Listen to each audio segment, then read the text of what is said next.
अस्सलामुअलैकुम and welcome to the show sports one. मैं हूं आपका host Faisal Ilyas. Cape Town Test Pakistan दूसरे दिन काफ़ी बुरी पोजीशन में है। 205 रन की लीड हो चुकी है साउथ अफ्रीका की और अभी भी सिर्फ 6 खिलाड़ी आउट हुए हैं। मैच अगर देखा जाए तो पाकिस्तान के हाथों से जाता हुआ दिख रहा है और 200 रन अगर पाकिस्तान का पूरा इस साल का और पिछले साल का रिकॉर्ड देखा जाए तो सेकेंड इनिंग में 200 रन बहुत हैं। मतलब ऐसा लगता है कि 2 बार भी पाकिस्तान दोबारा आउट हो जाएगा। क्या रीज़न रही? हालांकि अगर देखा जाए तो पाकिस्तान पहले बैटिंग को प्रेफर करता है। टॉस हारने के बाद भी पहले बैटिंग का मौका मिला। क्या रीज़न रही हमारी बुरी परफॉर्मेंस की? क्या वही सिलेक्शन का इशू है? क्या बैट्समैनों की टेक्निक का इशू है? अब तो कैचिंग की टेक्निक के भी इशू दिखना शुरू हो गए हैं। आज के शो में इन सब पे बात करेंगे और ये भी जानना चाहेंगे कि क्या ये मैच कल ख़त्म हो जाएगा या चौथे दिन तक ले जाने में पाकिस्तान कामयाब रहेगा। हमारे साथ हैं SNGPL के कोच, पाकिस्तान विमेंस टीम के साबिक कोच उमर रशीद साहब। उमर रशीद साहब, बहुत बहुत शुक्रिया आपका शो पे होने के लिए। उमर साहब के साथ हमारे साथ हैं हमारे बहुत अच्छे दोस्त और बहुत मायनाज स्पोर्ट्स एनालिस्ट हैं डॉक्टर बासित शौकत साहब। डॉक्टर साहब, आपका भी बहुत बहुत शुक्रिया शो पे होने के लिए। उमर साहब, आपसे स्टार्ट करेंगे। मुझे लगा कि पाकिस्तान थोड़ा फॉर्चुनेट था कि टॉस हारने के बाद भी बैटिंग का मौका मिला और उसकी एक वजह ये भी हो सकती है कि साउथ अफ्रीका देख रहा था कि पहले मैच में किस तरह हुआ और पाकिस्तान जो है वो इस तरह की पिचेस पे फेस करना मुश्किल होता है पाकिस्तान के लिए और वही हुआ। डू यू थिंक कि हमने इनिशिएटिव लूज़ किया? हमें मौका मिला था। हम किसी पॉइंट पे जब सरफराज और शान मसूद खेल लेते तो ऐसा लग रहा था कि आप 250 तक ले जा सकते थे। आपको लगता है कि दोबारा बैट्समैनों से गलती हुई और इनिशिएटिव को लूज़ किया? ऑब्वियसली अगर आप दोनों मैचों को कंपेयर करें तो टॉस जीत के जो हमने पहले बैटिंग की पिछले मैच में वो पिच बहुत हार्ड और बाउंसी थी, उसमें घास ज़्यादा थी। इस पिच पे घास थोड़ी कम थी, हार्ड थी और इसमें थोड़े क्रैक्स भी थे। तो साउथ अफ्रीकन ने जैसे पिछली प्रीवियस जो उनकी पाकिस्तान की बैटिंग परफॉर्मेंस थी उसको देखते हुए पाकिस्तान को अंदर किया गया ताकि जितना भी विकेट में जूस है उसका हम भरपूर फ़ायदा उठाएं और पाकिस्तान को आउट करें और वो उस पर कामयाब भी हुए। सही बात। और एक तो ये चीज़ रीज़न हुआ। दूसरी बात ये, जहाँ तक कि हमारी बैटिंग फेलियर्स है वो हमारा टेक्निकल फ्लॉ, जिसकी वजह से हम मतवातर बाउंसी विकेट पे, ऑल्दो सिर्फ इस टीम की बात नहीं है, अगर हमारी हिस्ट्री भी देखें पाकिस्तान की तो हम हमेशा से जाके बाउंसी पिचेस पे स्ट्रगल करते हैं, चाहे वो कोई भी टीम हो। तो ऑब्वियसली क्योंकि हम लोग खेलते हैं, हम डेवलप होते हैं लो बाउंस पिचेस पे, तो हमारा जो अर्ली सेटअप होता है वह इनिशियल फ्रंट फुट पर होता है। मगर वहाँ पे पिच अगर आप गौर करें आज की बैटिंग साउथ अफ्रीकन की, तो वो सारे जितने भी बैट्समैन थे वो बैक फुट पे खेल रहे थे क्योंकि वहाँ पे बाउंस ज़्यादा है। वो वेट करते थे कि बॉल उनके तक आए और उसके बाद वो बॉल को मीट करें। जहाँ के हमारे बैट्समैन हैं वो ऑलरेडी फ्रंट फुट पे ट्रांसफर होते, तो बॉल का स्टीप बाउंस होता है, उसको हम केटर नहीं कर पा रहे कि पिछले 2 मैच हो रहे हैं मगर अनफॉर्चुनेटली ना किसी कोचिंग टीम की तरफ से किसी ने कोई ऐसी बात की, ना लड़कों ने खुद कोई कोशिश की कि हम अपने टेक्निक पे थोड़ा सा काम करें, सिवाय शान मसूद के।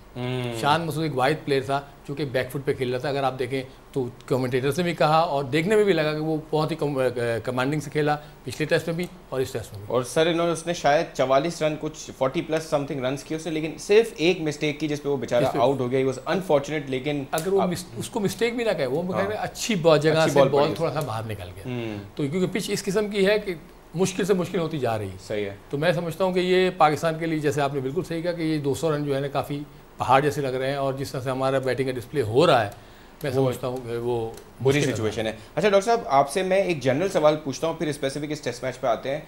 हम सरफराज की कप्तानी में बहुत सारी बुरी चीज़ें हैं टेस्ट मैचेस को लेके, लेकिन एक सबसे बड़ी बुरी चीज़ ये है कि हम जब सीरीज़ में जाते हैं हम पहला मैच थोड़ी बेहतर पोजीशन में होते हैं, दूसरे मैच में हम और बुरा करते हैं। सो हम जनरली होता है कि अच्छी टेस्ट साइड्स जो हैं वो अडाप्ट करती हैं और अच्छा परफॉर्म करती हैं। आप श्रीलंका सीरीज़ उठा लें, पहली जो सरफराज की सीरीज़ थी 2 मैच हारे आप इंग्लैंड चले जाएं, आपने पहला मैच जीता, दूसरा मैच आप हार गए। आप अभी रिसेंटली कंक्लूडेड न्यूजीलैंड सीरीज़ देखें, आप फर्स्ट 2 मैचेस में स्लाइड बेहतर खेलें, तीसरे मैच में आप हार गए, बुरे तरीके से हारे आप। यहाँ पे आप देख लें पहले टेस्ट मैच में आपकी पोजीशन इतनी बुरी नहीं थी, सेकंड टेस्ट में आप बहुत बुरी पोजीशन।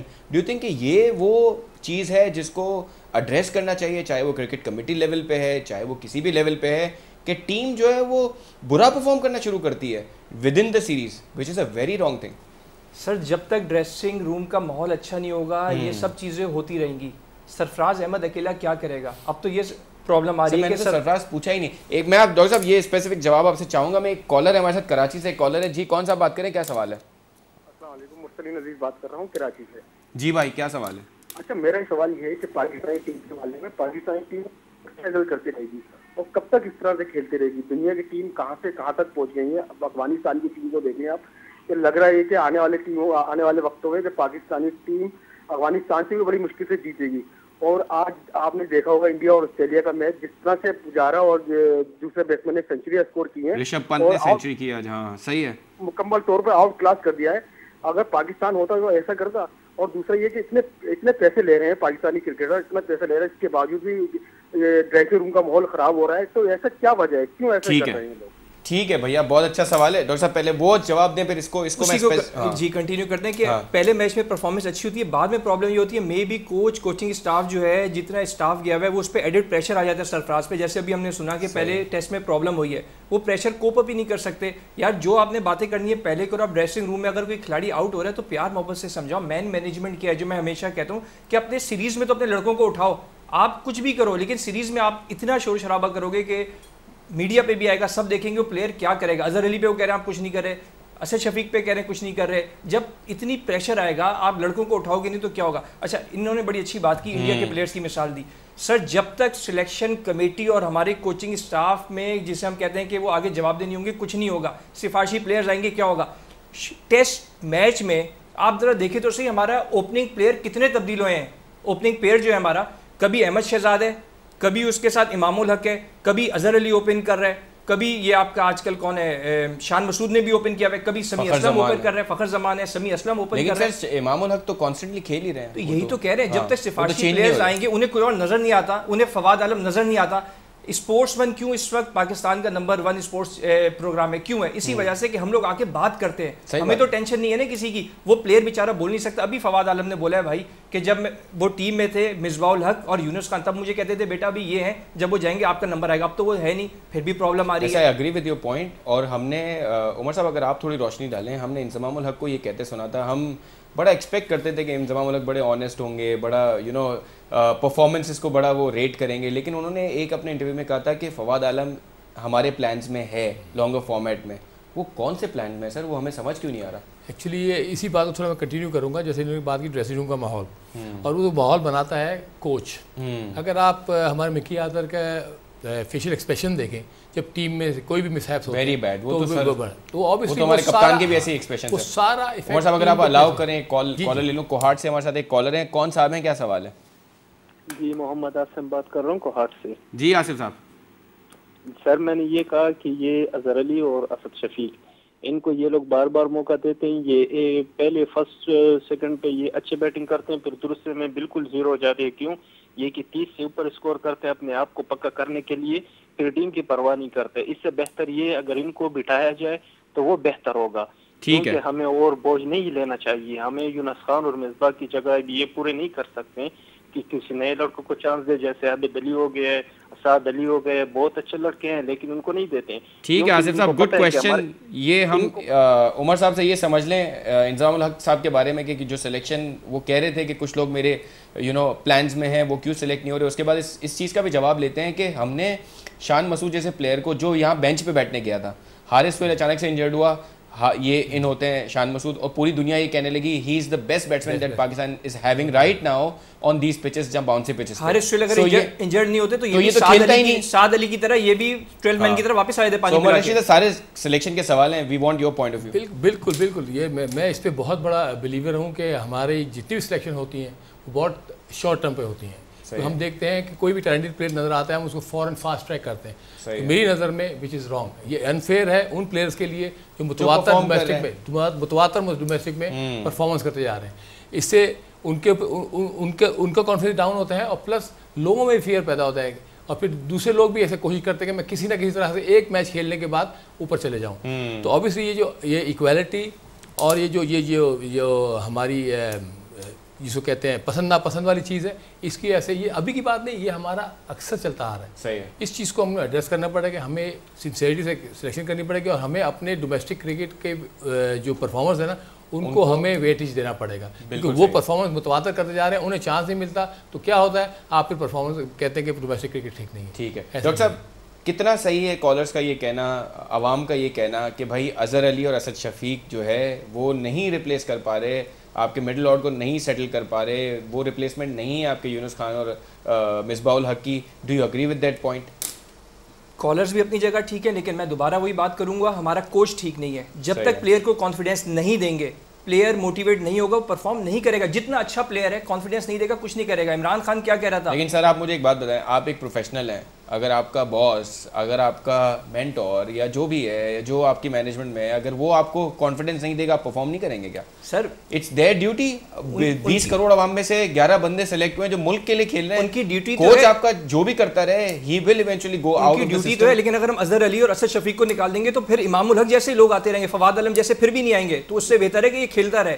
हमने कितनी फाइट की कि साद अली को आप ले आओ, शान मसूद को ले आओ, शुक्र है शान मसूद को ले आए। जब तक सिलेक्शन कमेटी और ये कोचिंग स्टाफ चेंज नहीं होगा, प्रॉब्लम रहेगी। हमारा यूनुस खान क्या पाकिस्तान का खिलाड़ी नहीं है, पाकिस्तान का बेटा नहीं है? कितना परफॉर्म किया, वो किधर है? उसको आप टीम दे दें, फिर आप पूछेंगे टेस्ट में क्या परफॉर्मेंस। लेकिन डॉक्टर साहब, आई वुड स्टिल से कि उमर साहब give your point of view, I would still say कि अगर प्लेयर्स को वी अग्री, आपने जैसे एक्सप्रेशंस की बात की, हमने अपने शोज पे सरफराज के एक्सप्रेशंस की भी बात की है, हमने ये भी बात की है कि टेस्ट मैचेस में टेस्ट टीम को आपको बड़े प्यार से लेके चलना पड़ता है। आपको लगता है कि प्लेयर्स की फिर भी ये जिम्मेदारी उन पे जाती है कि उनकी performances up to the mark नहीं है? आप सर अजहर अली जैसा प्लेयर फर्स्ट स्लिप में उसकी कैच की टेक्निक जो आज क्वेश्चन हो रही है, डू यू थिंक बहुत बुरी बात है? ऑब्वियसली वो ये चीज़ देखनी चाहिए कि वो टेक्निकल फॉल्ट है या वो थोड़ा सा पीछे खड़े हुए थे, पीछे खड़े हैं, उनके पैर खुले हैं। वो पैरेलल नहीं है। इसी तरह से वो उन्होंने कैचेस भी पकड़े हैं, क्योंकि वो पीछे खड़े हुए थे, इसी वजह से वो गेंद आगे की तरफ जा नहीं सके, उनके हैंड नीचे नहीं जा सके, इसी वजह से उनका हाथ नीचे चला गया। तो ये एक फ्लॉ है। ऑब्वियसली जो कोचिंग स्टाफ वहाँ पहुंचा है, बैठा हुआ है, उसे ये चीज़ एड्रेस करनी चाहिए। जब वो फील्डिंग प्रैक्टिस करवाते हो तो ये चीज़ें नोट की जाए। और यही सारी चीज़ें जो बात कर रहे हैं कि हमारे जो सिलेक्शन का मेयार है ना, उसको हमें ठीक करना पड़ेगा। 16 की टीम को भी और 11 की टीम को भी। मैं अब ये इस टीम में हम आ जाए, अगर मुझे बताइए 2 टेस्ट मैच हुए हैं, ये दोनों टेस्ट मैच साउथ अफ्रीका खेली 4 फास्ट बॉलर से, हम खेल रहे हैं 3 फास्ट बॉलर और 1 स्पिनर से। और हमारा वो स्पिनर है, उसका काम ही नहीं आ रहा, क्योंकि उसको मौका ही नहीं लगा है। हम ये सोचते हैं कि चौथी इनिंग में बारी आएगी तो गेंद टर्न करेंगे। हम चौथी इनिंग का सोच रहे हैं, पहली 3 इनिंग का हम सोच ही नहीं रहे। उमर साहब एक कॉलर हमारे साथ एक और है जी। कौन सा बात करें, क्या सवाल है? कौन सा बात करें, क्या सवाल है? अपनी टीवी का वॉल्यूम थोड़ा कम करें ताकि आपकी आवाज आ सके। मैं जी लवंगीन बात कर रहा हूँ सवाबी से जी। जी सर, सवाल मेरा सवाल ये जी, ये मोहम्मद आमिर का जो ओके जी, ये मोहम्मद आमिर का जो फिटनेस है, पहला स्पेल जब करता है तो 140 स्पीड पर डालता है, जब दूसरे स्पेल में आता है तो 130 135 के दरमियान टच करता है। उसका फिटनेस सही नहीं है और हम टेस्ट मैच में उसको खिला रहे हैं। वेरी गुड पॉइंट सर, बहुत अच्छा सवाल आपने किया। हमने ये पूछना था सवाल, बहुत अच्छा सवाल है। उमर साहब आज आप पूरा दिन देखें, आज हमारी पेस बिल्कुल खत्म थी, 130 से ऊपर नहीं जा रहे थे। एक ब्रेक पे जाएंगे, वापस आकर इस सवाल का जवाब देंगे और शुक्रिया करेंगे कॉलर्स का to ask such good questions. खुशामदीद आफ्टर द ब्रेक। हमारे साथ हैं उमर रशीद साहब और डॉक्टर बासित शौकत साहब। ब्रेक पे जाने से पहले हमारे व्यूअर ने बड़ा अच्छा सवाल किया जो मेरे शो का हिस्सा बनाना था। वो ये था कि पाकिस्तान 2 प्रॉब्लम्स थे पाकिस्तान की बॉलिंग में, जो कहा जाता है कि पाकिस्तान की बॉलिंग हमेशा बचाती है टेस्ट मैचेस को और हमारी जो भी अच्छी पोजीशन होती है, और अगर हम अपनी एवरेजेस देखें विकेट लेने की तो वो भी बहुत अच्छे लेवल पे हैं। लेकिन इस बार इस टेस्ट मैच में स्पेशली उमर साहब हमने देखा कि एक तो हमारा पेस काफ़ी कम दिखा, दूसरा हमने जो मार्करम को जो इनिशियली बाउंड्रीज कंसीड की, कल कोई 30 ओवर में हमने 22 बाउंड्रीज कंसीड की। सो आप कितनी भी बुरी पिच हो, कितनी भी टफ कंडीशंस हो, अगर आप 30 ओवर में 22 बाउंड्रीज दे रहे हैं, जिसका मतलब है ऑलमोस्ट हर ओवर में आप एक बाउंड्री कंसीड कर रहे हैं, तो बैट्समैन का प्रेशर पूरा खत्म हो जाता है, फिर विकेट लेने तो आप भूल जाएं। सो ये 2 प्रॉब्लम्स का कैसे देखते हैं? ऑब्वियसली एक्चुअली प्रॉब्लम ये हो रही है कि हम खेलते आ रहे हैं लो बाउंस पिचेस पे, सही है, उसकी लेंथ डिफरेंट है। अभी मैच में हम दिखा रहे थे ग्राफ अब्बास। मैं sorry to cut you here, 2 जवाब मैंने बड़े देखे। एक ये कि यार हिस्टोरिकली कभी हमने अच्छी बैटिंग नहीं की, दूसरा हम लो बाउंसी ट्रैक्स पे खेलते हैं। नहीं सुनिए ना, मेरा बात साहब। जी वजह क्या हो रही है, जो आपने बाउंड्री बॉल की थी, इनको अभी तक वो लेंथ नहीं मिली अभी तक, वो लेंथ नहीं मिल रही कि जहाँ पे वो बॉल जो है जैसे साउथ अफ्रीकन बॉलर है जो बाउंड्री कम दे रहे हैं। सर आप अगर बॉल को आउट होते हुए देखें, आप जब उसको आपने उस लेंथ पे बॉल की जहाँ वो खेलने और ना खेलने के दरमियान फंसा तो वो आउट हुआ। अगर आप लेंथ अब्बास ने भी काफी हाफ वॉली करा, हालांकि वो हाफ वॉली कराता नहीं है क्योंकि वो लेंथ तलाश कर रहा है कि वो कौन सी लेंथ है जो स्टंप से हिट करे। तो इसमें बॉलर आपको हेल्प, वो बॉलिंग कोच आपको हेल्प नहीं करता? यहाँ आते कोचिंग कोच, उनको ये चाहिए कि कौन सी लेंथ है जो कि जिस पिच पे ये सूट होगी, जहाँ पे आपको आउट करना चाहिए। सही है। हमारे जितने भी बॉलर हैं, अगर आप आमिर की बात करें, आमिर इस सीरीज से पहले ड्रॉप थे, उनको डोमेस्टिक क्रिकेट खेलने के लिए भेजा कि वो डोमेस्टिक क्रिकेट खेले और परफॉर्मेंस करें। उनके साथ साथ दूसरे बॉलर भी खेल रहे थे डोमेस्टिक क्रिकेट जो कि परफॉर्मेंस कर रहे थे। इसमें मैं नाम लूँगा मीर हमजा का। मीर हमजा जो बतातर पिछले कितने साल से परफॉर्म कर रहा है, उसको आपने दुबई की पिच पे एक मैच देने के बाद आपने उसको बाहर कर दिया। जब ये फेवरेबल पिचेस आई तो आपने फिर आमिर को कॉल कर दिया कि यार इस पिच पे दोबारा से ही वापस आए। वाई नॉट, आप मीर हमजा को ये चांस मिलता और वो उस अच्छी पिचेस पे जाके बॉलिंग करता, तो उसको क्लब में रहता है। यहाँ आता है फेवरेटिज्म, यहाँ आता है कि लाइकिंग और डिसलाइकिंग की बात। तो मैं चाह रहा हूँ कि ये लड़का सेट हो जाए। No doubt Amir is a great bowler, he was a great bowler और अभी भी उसकी बहुत पोटेंशियल है, वो कर सकता है, मगर ऐसे नहीं चलेगा। आपको इक्वलिटी आनी चाहिए, आपको फेयरनेस आनी चाहिए, आप हर लड़के को इक्वल चांस दें कि हर लड़का पाकिस्तान का प्लेयर है। ये नहीं कि ये लड़का मेरी पसंद का तो ये अच्छा प्लेयर है, लेकिन हर लड़का जो परफॉर्मेंस कर रहा है वो पाकिस्तान के लिए काबिल है खेलने के लिए। जिसको आप प्रॉपर तरीके से चांस देंगे, जैसे आप दूसरों को दे रहे हैं 8 लड़कों को, ऐसे दूसरों को भी चांस दिया जाए। सही है। Very unfair with some of the players, जैसे हमने मीर हमजा की बात की, एक मैच खिला के वो गायब हो जाते हैं, बॉलिंग फ्रेंडली कंडीशन आती है, वो बॉलर है नहीं हमारे साथ। साद अली की एक मिसाल है मिडिल ऑर्डर में, अच्छा फिट प्लेयर, कितना स्कोर करेगा वो, कितना स्कोर करेगा वो। कह रहे थे लोग अभी अजहर अली, असद शफीक को अगर हम निकाल दें तो भाई फिर उस्मान सलाउद्दीन को लाओ, लेकिन वही लाइकिंग डिसलाइकिंग इमामुल हक को आप फिट कर रहे हो, दूसरे जो इतने अच्छे प्लेयर्स हैं साद अली, फवाद आलम, हम बोल के थक गए, उनको नहीं लाना भाई, उनको नहीं लाना। एक और कॉलर है हमारे साथ, कौन साहब हैं, क्या सवाल है? हेलो, अस्सलाम वालेकुम। वालेकुम अस्सलाम, सवाल क्या है भैया? सर सवाल असल में ये है कि उमर साहब और बासित साहब जो बात कर रहे हैं ना, बिल्कुल ठीक है कि मीर हमजा हो गया। मैं एक दो चीजें सर पॉइंट करना चाहता हूँ, 1-2 मिनट मुझे दीजिएगा। जी। ये अभी ये जो बॉलर हमारा चल रहा है मोहम्मद इरफान, ये जो राहत अली, इसको क्यों भूल गए? देखिए मोहम्मद इरफान का फील्डिंग का मसला है ना। अगर को वो ये बाउंसी विकेट है, अगर अब इसको 5 ओवर करा के रेस्ट दे और इसको इसकी जगह स्क्वायरमैन फील्ड कर सकता है ना, अगर थक जाता है। ये कहते हैं ना कि फील्डिंग सही नहीं करता, टेस्ट में तो फील्डिंग की जरूरत भी नहीं होती है। और तीसरी एक इम्पोर्टेंट बात जो मैं एक दो दिन से स्लाइड चल रही है कि असद शफीक और अजहर को बाहर किया जा रहा है, मतलब उनको उन पर प्रेशर दिया जा रहा है। अगर भाई इन दोनों को अगर हम हटा देंगे तो हमारा बीच में बचेगा क्या? ये दो तो हमारी स्ट्रेंथ है, इनको तो खुदा के वास्ते इनको हटाने का सोचना भी नहीं चाहिए सर। अच्छा ठीक है, इनको हटाना तो बहुत दूर की बात है सर। ठीक है भाई, ठीक है, नहीं हटाते। चलें, बहुत शुक्रिया आपकी कॉल का। अजहर अली और बहुत इनकी परफॉर्मेंसेज ना हटाएं भाई, उनको 400 रन कर रहे हैं वो हमारे लिए। डॉक्टर साहब आप अपना पॉइंट ऑफ व्यू दे रहे थे, साद अली, उस्मान सलाउद्दीन ने। मेरा पॉइंट ऑफ व्यू बड़ा डिफरेंट है इन कॉलर से कि भाई अगर आपने मैचेस हारने हैं, सही है, अगर आपने इसी तरह 200 रन के लिए स्ट्रगल करना है, आज पूरी दुनिया ये कह रही हो कि 200 रन बहुत है, अगर आप इस सिचुएशन में आपकी बैटिंग आ चुकी है तो why not try young talent. आप तो क्यों कह रहे हैं कि आप लाइकिंग डिसलाइकिंग से हटें। इमामुल हक के अलावा भी पाकिस्तान का डोमेस्टिक सर्किट भरा पड़ा है खिलाड़ियों से। कितनी बार गिनवाए, आबिद अली, साद अली, उस्मान सलाउद्दीन, फवाद आलम या तो अपना नाम चेंज करके इमामुल हक रख ले और मोहम्मद इरफान, राहत अली अपना नाम चेंज करके मोहम्मद आमिर रख लें, तब तो शायद ये लोग आ जाए मिकी आर्थर की गुड बुक में, वरना इनके लिए मुश्किल है, प्रॉब्लम है। देखिए जहां तक पाकिस्तान की क्रिकेट की बात है, अगर इसको ठीक करना है, मैं समझता हूँ टेस्ट क्रिकेट में मिकी आर्थर को कहें गुड बाय, आप T20 संभालो, वनडे और टेस्ट में हम दूसरा कोच लेकर आते, तब तो शायद पाकिस्तान बच जाए। क्या जरूरत है ओडीआई में भी हमें मिकी आर्थर की? कोई जरूरत, कोई कंपल्शन है ऊपर किसी गुड बुक में? बिल्कुल। एक और कॉलर हमारे साथ है, क्या सवाल है भाई? हेलो जी, अस्सलाम वालेकुम। वालेकुम सलाम, कौन सा बात कर रहे हैं, क्या सवाल है? जी मैं सुहेब बात कर रहा हूँ कराची से। जी सुहेब साहब। जी सवाल मेरा ये है कि जब डिस्कस करते हैं तो हम एक ही चीज कहते हैं कि इस प्लेयर को ले जाओ और इस प्लेयर को ले आओ, ये ले आओ। 15 साल से हम यही, जब 20 साल में यही सब चीजें देख रहे हो। सही है। बेसिकली जब हम लोग आउट ऑफ द बॉक्स जाके कुछ नहीं करेंगे, टेस्ट मैच में कुछ नहीं होगा। किसी भी प्लेयर को ले आए, किसी भी कोच को ले आए, आउट ऑफ द बॉक्स जाके करना है, आउट ऑफ द बॉक्स जाके करना है। हाँ, अब यही मेरा सवाल है, आउट ऑफ द बॉक्स जाके आपने करना है। आप अपने पैनल से पूछें और लोगों से पूछें कि इसका क्या हल है, आउट ऑफ द बॉक्स हम क्या करते हैं। लेकिन ये तो है ना प्रॉब्लम, प्रॉब्लम है बैटिंग की, ठीक है ना। अब आउट ऑफ द बॉक्स जाके ऐसी क्या चीज हम, ठीक है, बहुत शुक्रिया आपके सवाल का। लगता है नई नई टर्म सीखी आपने आउट ऑफ द बॉक्स। अच्छा उमर रशीद सुनी होगी। हाँ मुझे बताएं कि हमारे जो व्यूअर्स हैं वो ज़्यादा परेशान इसलिए भी होते हैं कि वो ऑब्वियसली साथ साथ अगर इंडिया का टेस्ट मैच चल रहा हो तो बड़ा कंपैरिजन चल रहा होता है, वहाँ पे लोग 100 रन कर रहे हैं, 600 रन बना रहे हैं, 6 विकेटों पे 4 विकेटों पे डिक्लेयर कर रहे हैं, और ऋषभ पंत और जिस तरह की इनिंग्स खेल रहे हैं पुजारा, मतलब वो दिख रहा है कि वो एक टैलेंट। जब हम कहते हैं कि लो बाउंस, वो भी लो बाउंस पे खेलते हैं। जब हम कहते हैं कि अब पिच की कंडीशन चेंज हुई, वो भी नई कंडीशन में जाके खेल रहे हैं। अब विराट कोहली के रन्स की बात नहीं हो रही, ऋषभ पंत के रन्स की बात हो रही है, जो 150 प्लस रन्स करता है, किस स्ट्राइक रेट से रन करता है, तो उनमें वो क्या चीजें हैं। 3 सेंचुरीज कर चुके पुजारा। एग्जैक्टली। तो सर वो चीजें, अगर ये आउट ऑफ द बॉक्स वाला ही सवाल है तो उसी बिहार में ऑनेस्टी है, बिहार में वो ऑनेस्टी कर रहे हैं, इस वजह से ऐसे हो रहा है। अब उनका सिस्टम हमसे पुराना है और हमसे अच्छा सिस्टम है, उनमें कोचिंग स्ट्रक्चर ज़्यादा अच्छा है। हमारे कोचिंग सेटअप अभी आया है नया है, अभी हम लोग हमारे कोचेज भी सीख रहे हैं। लेकिन जो आउट ऑफ द बॉक्स, लेकिन आपके पास तो जो कोचेज हैं, आप तो मतलब आप इंटरनेशनल कोचेज लेके चले, आप डोमेस्टिक के कोचेज की बात? मैं जो इंटरनेशनल कोचेज है, मैं समझता हूँ कि हमें इंटरनेशनल कोचेज की तरफ जाना भी नहीं चाहिए। हमारे पास भी अच्छा खासा कोचिंग स्टाफ है, अगर हम उनको भी इतना ही सपोर्ट करें जितना इनको किया जाता है, तो मैं समझता हूँ हमारे रिजल्ट इनसे बेहतर हो। ठीक है, कराची से कॉलर है, मजहर साहब हैं, सुना है नाम लग रहा है, इसलिए मैंने फ़ौरन कॉल ले ली। जी मजहर साहब।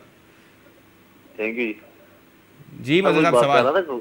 कोचिंग के सिलसिले में बात कर रहा था कि जब आपके पास जावेद मियां जैसे, मोहसिन नसम खान जैसे अच्छे प्लेयर भी मौजूद हैं, अच्छी कोचिंग भी कर चुके हैं, सही है, तो इनकी अतर को लाने का क्या मकसद था? उसके हालात नहीं 2.5 साल से देख रहे हम, टीम को कहाँ से कहाँ पहुँचा दिया उसने।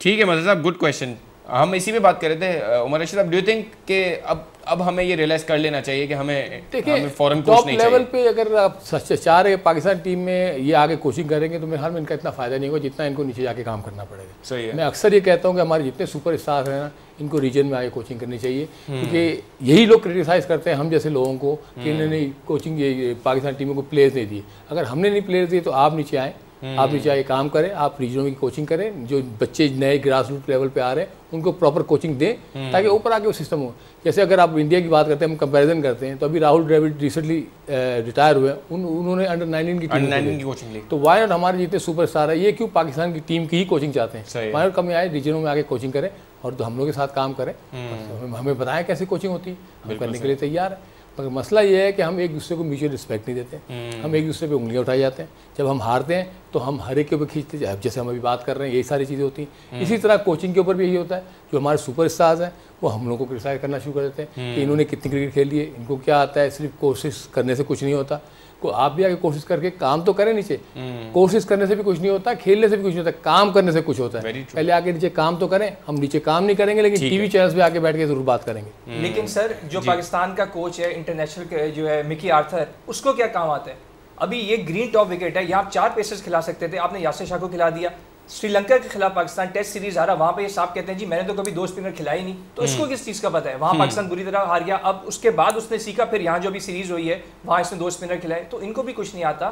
तो बिल्कुल ये वैलिड बात है, लेकिन मैं ये कह रहा हूँ कि मिकी आर्थर की जगह पाकिस्तानी जो कोच बन सकता है वो यूनुस खान, क्योंकि वो ताज़ा रिटायर हुआ है, पाकिस्तान का बेस्ट प्लेयर है, प्लेयर्स को जानता है, मोटिवेट करना आता है, लड़कों से काम लेना आता है, लड़कों को खिलाना आता है और बताना आता है। अगर इन्हें पता था साउथ अफ्रीका की मुश्किल सीरीज आ रही है तो पहले प्रैक्टिस कर सकते थे, स्टेप बना सकते थे। लेकिन डॉक्टर साहब जैसे उमर साहब ने कहा कि राहुल द्रविड़ ने ये नहीं कहा कि मुझे नेशनल टीम की कोचिंग करनी है, वो अंडर 19 का भी जाके कोच बना, वो सर पैशन भी होना चाहिए, वो विलिंगनेस भी तो होनी चाहिए। यूनुस खान तो अभी हम देख रहे हैं कि वो कमरे के लिए लड़ते हैं, सिचुएशन है। की जगह मैं बात करूं, उनमें पैशन है टू बिकम अ कोच, बिल्कुल, लेकिन फ्री हैंड दिया जाए। यूनुस खान किसी की सुनते नहीं है, फ्री हैंड दिया जाए। आपको और क्या चाहिए? ये वही यूनुस खान है, 2009 का T20 world cup Yunus Khan की उसमें जीते, पाकिस्तान का बेहतरीन टेस्ट प्लेयर है, सबसे ज्यादा रन इसने किए हैं, बेहतरीन मोटिवेटर है, इससे पता है खिलाड़ियों से कैसे काम लेना है, जो मैं हमेशा कहता हूँ। और अगर ये आ गया आपकी टीम में, आप देखिएगा पाकिस्तान की टीम नहीं, हमें ये नहीं पता था कि वो पैशनेट है, वो विलिंगनेस है उनमें कोच बनने की, he is willing to do it, हमें बिल्कुल करवाना चाहिए उनसे। एक कॉलर है हमारे साथ, फरहान साहब हैं, लाहौर से हैं। जी फरहान साहब, क्या सवाल है? जी अस्सलाम वालेकुम। वालेकुम अस्सलाम। यार मेरा सवाल ये है, कोच की तो बात ठीक है, सब बहस कर रहे हैं, हम भी आपस में कर रहे हैं बहस, की कोच की समझ नहीं आ रही।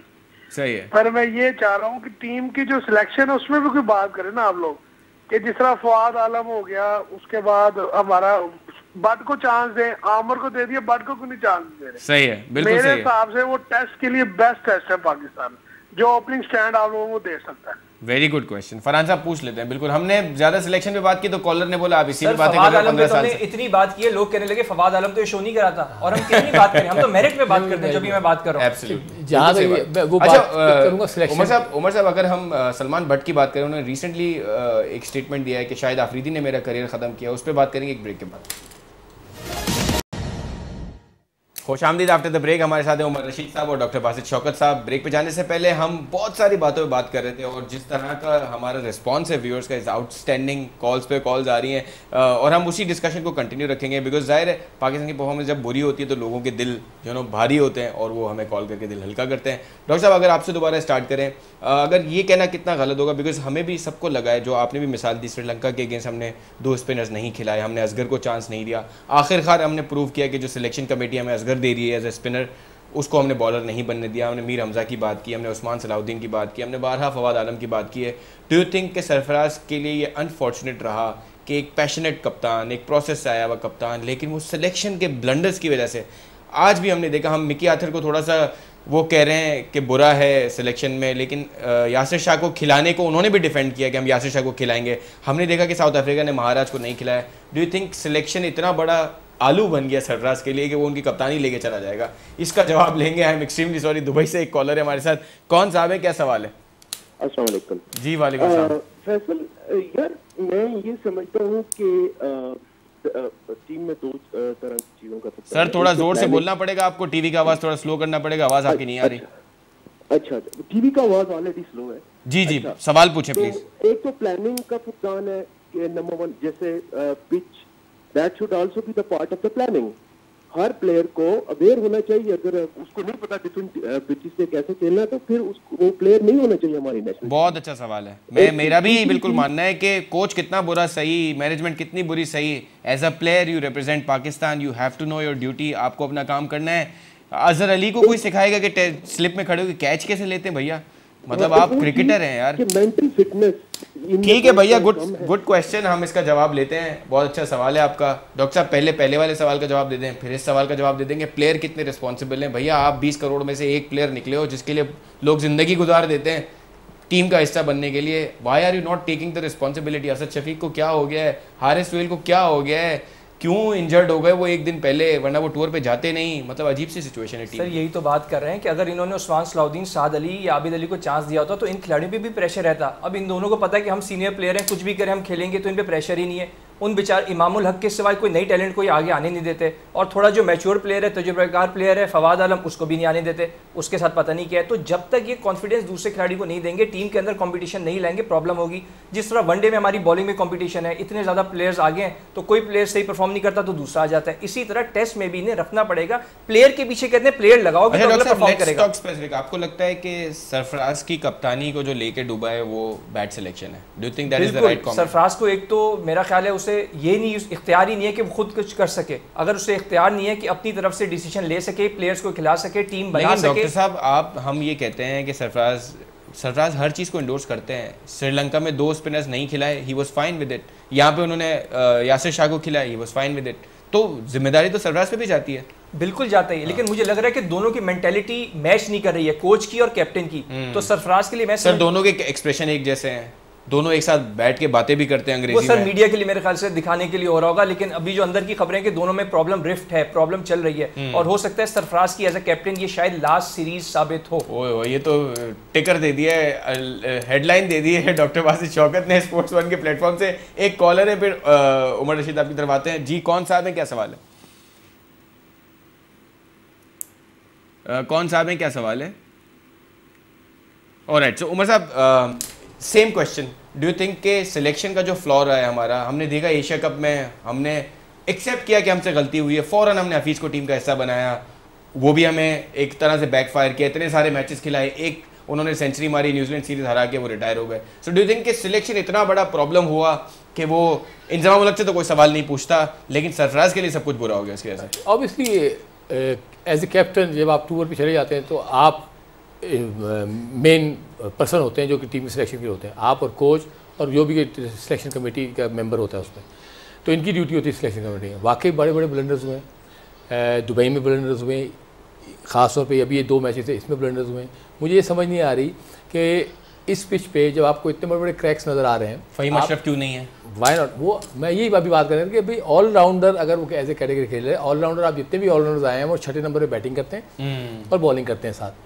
अगर ये ऑलराउंडर हैं तो इन्हें 6ठे नंबर पे बैटिंग कराई जाए और बॉलिंग दी जाए। बहुत अच्छा पॉइंट है, और यही वो पिचेस हैं जहाँ पे अजहर महमूद ने सेंचुरियां मारी हैं तो वो क्या नहीं एडवाइस कर सकते थे कि आप ऑलराउंडर को खिलाएं? कौन से आपके बैट्समैन इतने रन करते, तो आप उसको खिलाएं, ताकि अगर वो इस वक्त आपके बॉलर होते तो मे भी वो आपको विकेट लेके दे। वेरी ट्रू, और वो अच्छी लेंथ हिट करते हैं, अच्छे पेस से बॉल कराते हैं। एक और कॉलर है हमारे साथ, कौन साहब है, क्या सवाल है? चले, मैं ये नहीं कहता कौन साहब है क्या सवाल है, फिर सवाल आता ही नहीं है। चलिए और साहब, सो आपको लगता है कि जो ये लैकिंग है प्लानिंग की, जैसे व्यूअर्स ने भी बड़ा अच्छा सवाल किया, प्लानिंग नहीं दिख रही, प्लेयर्स रिस्पॉन्सिबिलिटी। प्लानिंग तो होती है, उसकी एक्सिक्यूशन नहीं होती सर। प्लानिंग भी नहीं है ना, देखिए आप नहीं, कोई नहीं, हाँ। प्लान तो कुछ ना कुछ होगा, हम अगर यहाँ से बाहर निकले तो हमें प्लान होगा इस तरह से जाए, लेकिन उसकी एक्सिक्यूशन सही नहीं। उसकी रीजंस क्या है? उसकी रीजन जब सबसे पहले उन्होंने बात की थी कि ड्रेसिंग रूम का माहौल, तो अगर आपका ड्रेसिंग रूम का माहौल में फियर होगा और मैं अपनी प्लेस की लड़ रहा हूँ, मैं सोच रहा हूँ मैं अपने मैच के लिए ज़रूरी ये है कि एज ए टीम मैन खेले, खेलते कि मैं अगला मैच कैसे खेलूंगा। सही है। अगर आपके दिमाग में ये चीज़ होगी तो आपकी परफॉर्मेंस ऐसी इनकंसिस्टेंट होगी। अगर आप एज ए टीम खेलेंगे, आप टीम के लिए परफॉर्म करेंगे, जो सिचुएशन आप आई हुई है आप उसके हिसाब से बैटिंग करेंगे और बॉलिंग करेंगे और फील्डिंग करेंगे, तो फिर आप जो है ना टीम के हिस्सा भी बनेंगे और पाकिस्तानी टीम को सक्सेस भी ज़्यादा मिलेगी। तो मेरे ख्याल में हमारे ड्रेसिंग का माहौल वो स्टार्ट होता है हमारे कोचिंग हेड कोच से, और फिर जितने भी कोचिंग जो स्टाफ है उसके साथ, फिर कैप्टन और सारे साथ। मेरे ख्याल में वो माहौल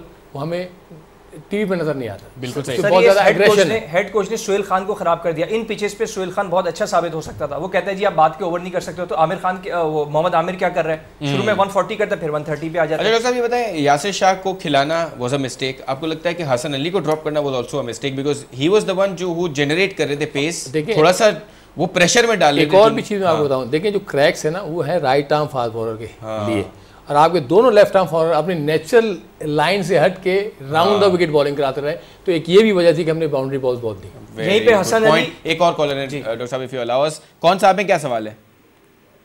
नहीं आएगा सवाल, मैं कह रहा हूँ जी डॉक्टर साहब। मैं कह रहा था यहीं पे अगर हसन अली वैसे आ गया सवाल और मोहम्मद आमिर की जगह फ़हीम अशरफ होते तो मे बी टेस्ट का रिजल्ट कुछ मुख्तलिफ होता, शायद पाकिस्तान की फेवर में होता, क्योंकि फ़हीम अशरफ बहुत अच्छी लाइन पे हिट करता है और साउथ अफ्रीकन के लिए आइडियल है उसके लिए। Very true. सो ये हमने दो गलतियां की हमने, क्योंकि पूरा दिन पेस की बात हो रही, पेस नहीं हमसे जनरेट हुआ। अगर आपके पास हसन अली होते, एक तो उमर साहब ने बड़ा राइटली पॉइंट आउट किया कि वो क्रैक को यूटिलाइज कर सकते थे, दूसरा he was the one who was generating pace 140 plus पे। और आप आज सारा दिन हमने ये सुना एक्सपर्ट से कि आपका पेस ही नहीं है, आप कैसे विकेट्स पे जाएंगे।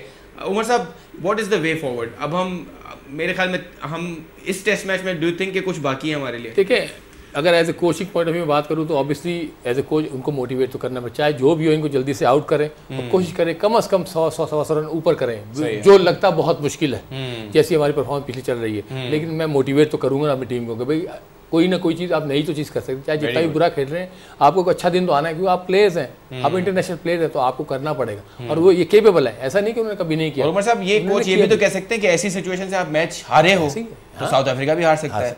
तो बिल्कुल ऐसे है, तो ये सारी ये वो करेंगे, वो जरूर करेंगे, लेकिन अब यही चीज़ अब प्लेयर्स के ऊपर है कि वो अपने आप को लेकर आए दोबारा से, forget about what happened in the past, tomorrow is a new day, और फिर स्टार्ट करें और फिर दोबारा से लेकर आए, क्योंकि हम अगर पुरानी चीज़ नहीं भूलेंगे ना तो हम आगे फॉरवर्ड मूव नहीं करेंगे। ठीक है, मतलब आपको लगता है कि सरफराज जो है वो पॉजिटिवली जाएंगे और वो मैच यहाँ से भी कुछ करने की कोशिश करेंगे? आज कैचेस भी उनसे छूटे, डू यू थिंक कि he is positive enough to change the situation of the game? Sir, Sarfaraz पे तो बहुत ज़्यादा प्रेशर है। पॉजिटिव ये हो सकता है कि सरफराज को बात वही है मोटिवेशन की, मोटिवेटेड हो, अपने लड़कों से कहे यार आप अब 200 का हिस्सा तो क्रॉस करो, आप 300 भी कर लेते हो तो यही हमारी जीत है, बेशक मैच हार जाओ लेकिन आप 300 तो करो, 200 को अबूर तो करो। चौथी इनिंग्स होने जा रही है साउथ अफ्रीका में, 200 से ऊपर। मुझे बहुत बड़ा टारगेट दे दिया आपने। पाकिस्तान दूसरी इनिंग में साउथ अफ्रीका में 300 रन भी कर ले, क्या पता इंडिया के 2-3 प्लेयर उतारने पड़ेंगे। इंडिया भी पहली बार जीतेगा अगर ये कल ये वाला टेस्ट जीतता है या ड्रॉ होता है 2-1 पहली बार जीतेगा, तो हिस्ट्री तो क्रिएट होती है, क्रिएट हो जाए। बिल्कुल सही। सो मैसेज ये है सेंटर से कि भाई हमारी टीम में ये, इसको अभी यहाँ से भी पॉजिटिव लेना चाहिए और कोशिश करना चाहिए कि क्योंकि हमें थर्ड टेस्ट में जाना है, इसको ऐसे नोट पे हम खत्म करें, थोड़ा सा हम स्ट्रॉन्ग दिखें। Do you want to say something Umar साहब? या बस मैं तो यही चाहूँगा कि हमारी टीम जो ऊपर हुआ उससे सीखे और कल जाके दिखाए कि दोबारा, और ये पहले हम कर चुके हैं बहुत। बिल्कुल सही है, तो इस बार फिर करने जाए। आपका भी शुक्रिया अदा करेंगे डॉक्टर बासिर, आपका भी बहुत बहुत शुक्रिया, व्यूअर्स आपका भी बहुत शुक्रिया। कल मुलाकात होगी आपसे।